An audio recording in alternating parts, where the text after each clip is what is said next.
সিলেটের প্রথম বেসরকারি বিশ্ববিদ্যালয় লিডিং ইউনিভার্সিটিতে সামার সেমিস্টার 2026-এ ভর্তি হওয়া শিক্ষার্থীদের ওরিয়েন্টেশন ও নবীনবরণ অনুষ্ঠান বৃহস্পতিবার 4 জুন অনুষ্ঠিত হয়। অনুষ্ঠানে প্রধান অতিথি ছিলেন বিশ্ববিদ্যালয়ের প্রতিষ্ঠাতা ও ট্রাস্টি বোর্ডের চেয়ারম্যান দানবীর ডক্টর সৈয়দ রাগিব আলী এবং বিশেষ অতিথি ছিলেন ট্রাস্টি বোর্ডের ভাইস চেয়ারম্যান সৈয়দ আব্দুল হাই। সভাপতিত্ব করেন উপাচার্য প্রফেসর ডক্টর মোহাম্মদ তাজউদ্দিন।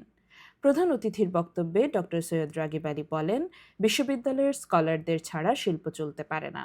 তিনি শিক্ষার্থীদের সুশিক্ষিত ও দক্ষ মানব সম্পদ হিসেবে গড়ে তুলতে সম্মিলিত প্রচেষ্টার আহ্বান জানান। উপাচার্য প্রফেসর ডক্টর মোহাম্মদ তাজউদ্দিন বলেন, দক্ষ জনশক্তি তৈরি করে লিডিং ইউনিভার্সিটি এগিয়ে যাচ্ছে এবং শিক্ষার্থীদের গবেষণা ও নেতৃত্ব বিকাশে গুরুত্বারোপ করেন। বিশেষ অতিথি হিসেবে ট্রাস্টি বোর্ডের ভাইস চেয়ারম্যান সৈয়দ আব্দুল হাই আধুনিক বিশ্বে এআই ও পেশাগত দক্ষতার গুরুত্ব তুলে ধরেন। অনুষ্ঠানে ফল সেমিস্টার 2025-এর বেস্ট স্টুডেন্ট অ্যাওয়ার্ড 2025 প্রদান করা হয়।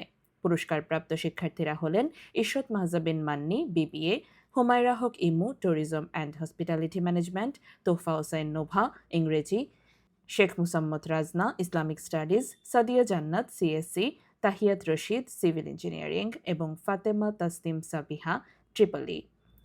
অনুভূতি প্রকাশ করেন সাদিয়া জান্নাত।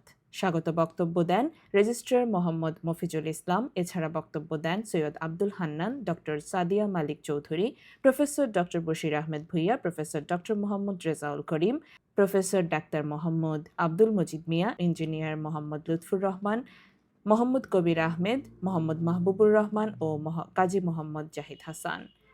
নবীন শিক্ষার্থীদের পক্ষে বক্তব্য দেন শাহ মৌনতা অরণি।